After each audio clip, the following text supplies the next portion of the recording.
Le tribunal militaire au Cameroun n'a pas pour habitude de faire la publicité de ses procès. Celui de l'exaction commise par les 7 soldats en 2015 n'échappe pas à un huis clos total, malgré le scandale retentissant. À l'intérieur de ces murs, ils sont 7 soldats accusés, invisibles aux caméras. 6 d'entre eux auraient reconnu les faits le mois dernier lors d'une audience. « Nous avons obéi aux ordres », précisait-il alors.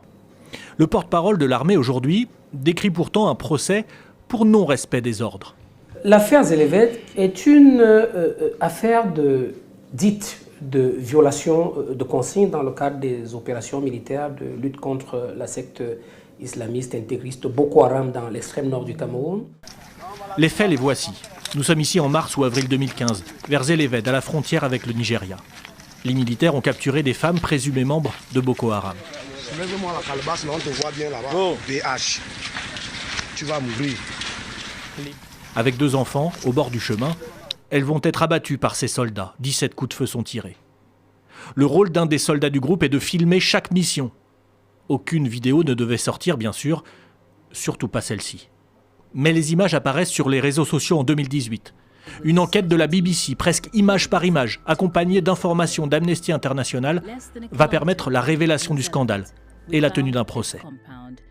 Les efforts pour mettre fin à l'impunité se poursuivent. Déjà, on va attendre l'issue de ce procès, mais il est important de souligner que ce n'est pas le seul cas de violation des droits de l'homme commises par les membres des forces de sécurité camerounaises. À notre connaissance, aucune n'avait donné lieu à des poursuites. Ces dernières années, d'autres organisations comme Human Rights Watch ont dénoncé les abus et exactions dans le nord et l'est du pays. L'armée, pourtant, se défend d'être laxiste. Nous sommes essentiellement au service de nos populations. Il peut arriver qu'il y ait des écarts de comportement, mais je voudrais vous rassurer ici que ces écarts ont toujours été rigoureusement sanctionnés avec la dernière énergie, évidemment en application stricte des lois et règlements de la République.